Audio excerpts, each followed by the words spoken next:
Okay, no need for an intro. Let's jump into it.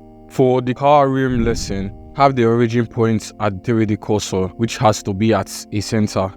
Now jump into edit mode using tab, select the object and use Alt-E and then use the spin option. You can go to this context menu, click on use duplicates, then you can increase or decrease the steps and your rim is complete. You can also play around with the X, Y or Z axis to get some interesting shapes here.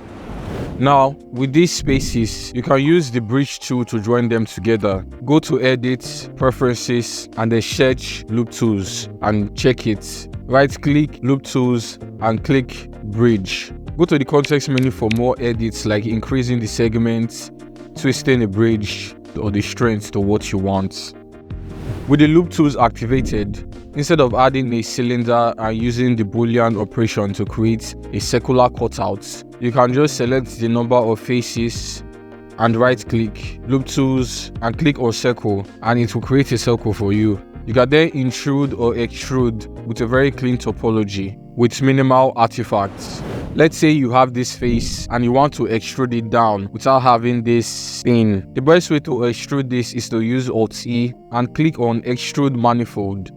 You can just use the knife tool to clean up the topology across the cube. Having these faces selected and you want to scale them along their individual origins, you can go to transform orientation and change from global to normal, and then the transform pivots to individual origins.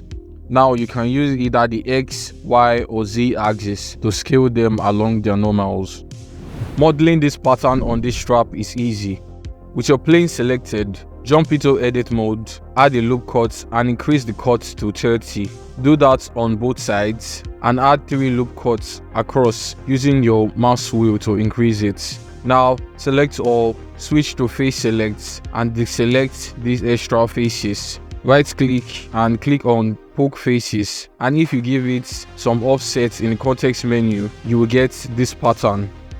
For this particular pattern, after we've poked the faces, we can select these edges and then select similar edges using Shift G, then select direction. Deselect the edges you don't want, press X and dissolve edges. Press C and select the edges created and then poke faces again, and this time you can add an offset of -0.01 and voila, the pattern is created.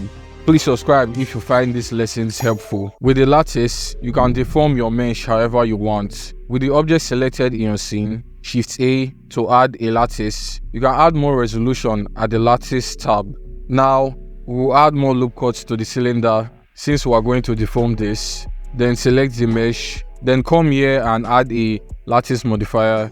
Then select the lattice as the object.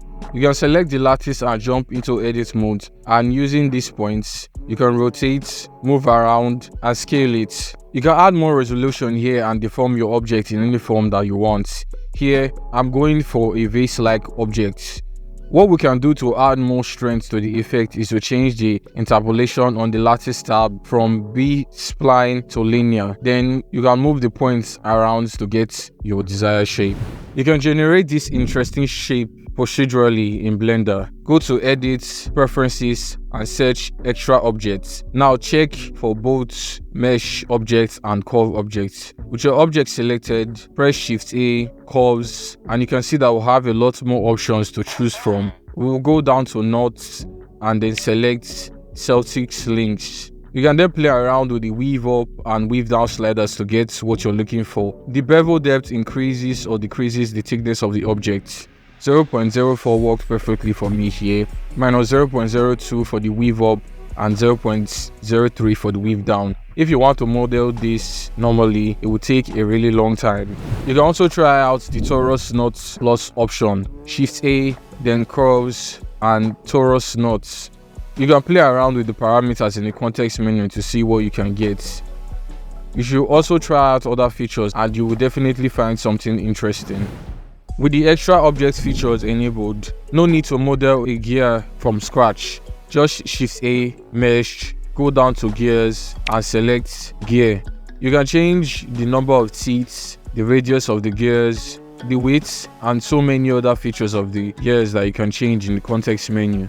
You can also create bolts and nuts from this extra object feature. Shift A, mesh, and then click on bolts. You can change between a bolt and a nut here. The type of the nut can be changed to these three options: the hex, the lock, and the 12-point type.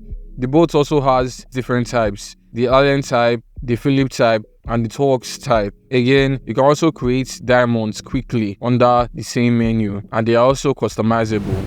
With your edge selected, using Ctrl B will bevel the edge. Now, you can change the bevel direction using P while the bevel is still active. You can change the profile of the bevel in the context menu by clicking Customs and then selecting different presets, like the step presets, to quickly create a flight of stairs. Then from this, you can create a window frame in Blender with this shape. Go to Edit, select the face, and then move it on the X axis. We will use the shear tool with the faces selected and drag this anchor to properly rotate it. An offset of 1 will give you a 45-degree angle. Then extrude it along the Z axis, and doing this around will form the window frame. Using curves in Blender can be a little daunting, as you add your curve and fiddle around with the anchors trying to get it right. But what you can do now is delete the selected curve in edit mode, choose the draw tool, choose cursor, and then you can draw the curves to almost perfection. You can also draw the curves on surfaces. All you have to do is switch from cursor to surface, and you'll be able to draw the curves on the surface of your object. You can easily create this pattern in Blender. Ctrl A, mesh, extras, and select honeycomb. Again, with the context menu, you can increase the rows and column, the cell diameter, and the edge width of the honeycomb. So it's just playing around with the sliders to get what you want, and after you've done that, you can go in edit mode and extrude it using E to get the thickness that you want. You can use C to select the excess faces that is intruding, and that's perfect. So those are my modeling lessons for beginners Blender artists. You can also check out these other videos. Cheers.